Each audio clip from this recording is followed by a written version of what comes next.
Brexit watchers are talking about concessions made by the Syriza government as if they're unprecedented. But is that really the case? Economist Shaun Richards, thank you so much for joining me. So increasing taxes, tell me, is what is being promoted right now really any different from the austerity stance that the government had taken just months ago? Not really. If we look back at the sequence of events in Greece since the bailout programme started, increases in VAT have been a regular sign of it in one form or another, be it by rates or extension of the products covered or changes within that. They aren't really enough to address the balance of payments deficit that exists, right? So where will the money come from? I think they have a big problem, and that just simply is that the numbers don't add up. If you look at the debt, the scale of numbers that they're trying to change, it is somewhere around 8 billion euros over the next 2 or 3 years are the new proposals. But when you look at the debt of sort of 320 billion and rising, unfortunately things which, if you look at it on the impact on people, is very large, but then bring it back against the debt, it's actually quite small.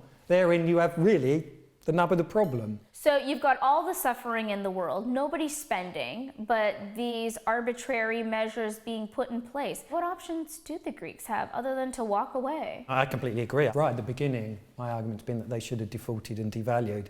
I think that was the only way out. Now it'll be harder because for the simple reason that it's been 5 very tough years that they've had, and they're weaker when they started. The trouble is, if they carry on the same thing, and what Syriza proposed is pretty much the same thing as what's gone all along, another tightening of the screw, the economy will shrink again, then they'll need to tighten the screw further because the numbers don't fit again, and so on and repeat, and so on and repeat. This has been the saga so far. It's a great shame that they didn't do the right thing at the beginning, but there is still a chance. As it happens, they seem to have set their face against that. They want to stay in the euro. And it seems like the majority of Greek people think that. I have no idea why. So do you think that the ECB finance ministers meeting that's been going on is sort of a sideshow to sort of the inevitability? Partly, although I think that the European Central Bank's been a lot bigger player in a lot of this, and towards the end of last week, the way that it messed around with its support for banks, which is called emergency liquidity assistance. In essence, that's the way it replaces